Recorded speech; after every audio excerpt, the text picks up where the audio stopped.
বন্ধুরা আমার বাটা মাছের রেসিপি হয়ে গেছে। পেঁয়াজ ছাড়া কালো জিরে ফোড়ন দিয়ে বেগুন আলু দিয়ে বাটা মাছের রেসিপিটা হয়ে গেছে। যদি ভালো লাগে লাইক করবেন, শেয়ার করবেন। এই চ্যানেলে যদি নতুন হয়ে থাকেন অবশ্যই একটা সাবস্ক্রাইব করে দেবেন। যারা ফেসবুক পেজ থেকে দেখছেন তারা একটা ফলো করে দেবেন। কমেন্ট করে জানাবেন কেমন হয়েছে। চলুন ভিডিওটা দেখার জন্য আপনাদের কাছে অনুরোধ থাকলো, চলুন কীভাবে প্রথম থেকে করেছি দেখতে থাকি। হ্যালো বন্ধুরা, জিবি ভ্যারাইটি থেকে আপনাদের স্বাগত।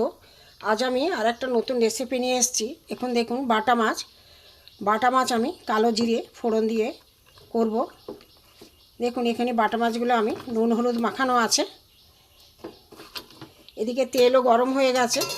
আমি তেল কড়া বসিয়ে তেল গরম করতে দিয়ে দিয়েছি। এখানে বাটা মাছগুলো আমি একটা একটা করে ভেজে নেব।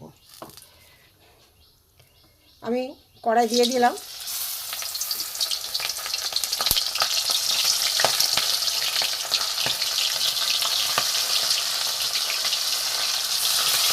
ওই কটা হোক বন্ধুরা, দেখা মাছগুলো আমি একটু উল্টে দেবো।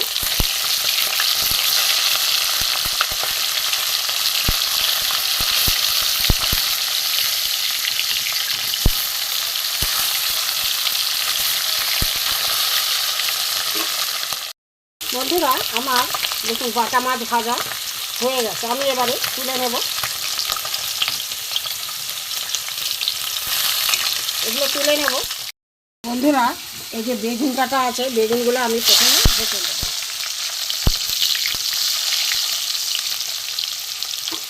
বেগুনটা ভেজে নেব।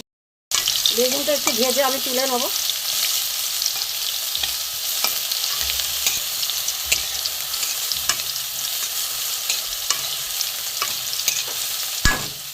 আমি বেগুনগুলো ভাজা হয়ে গেছে বন্ধুরা, এবার আমি বেগুনগুলো তুলে নেব। আলু ভাজা হয়ে গেছে, আমি এগুলো তুলে নেব। আলুগুলো তুলে নেব।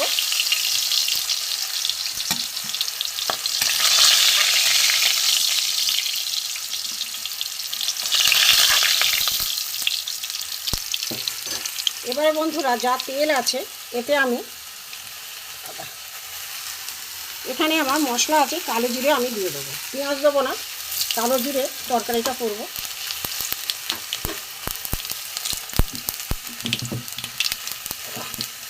এখানে আমি টমেটো দিয়ে দিলাম।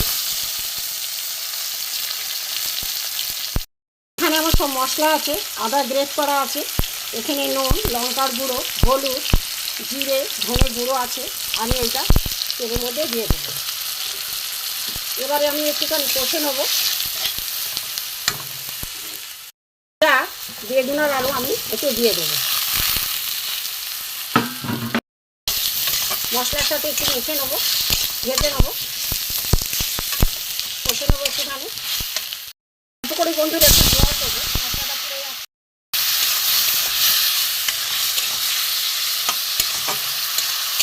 মশলাটা একটু কষিয়ে নিই। মশলাটা কষা হয়ে গেছে, এতে আমি অল্প করে জল দিয়ে দেবো। আলুটা সেদ্ধ হবে। এবার ফুটতে থাকুক, দেখাচ্ছি। বন্ধুরা আমার তরকারিটা মাছের তরকারিটা হয়ে গেছে, আলুটারও সেদ্ধ হয়ে গেছে সব। এবার আমি এতে বাটা মাছগুলো দিয়ে দেবো।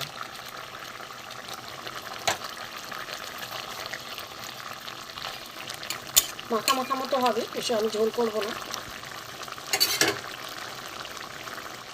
বন্ধুরা আমার বাটা মাছের তরকারি হয়ে গেছে রেসিপি। আমি গ্যাসটা বন্ধ করে দেবো।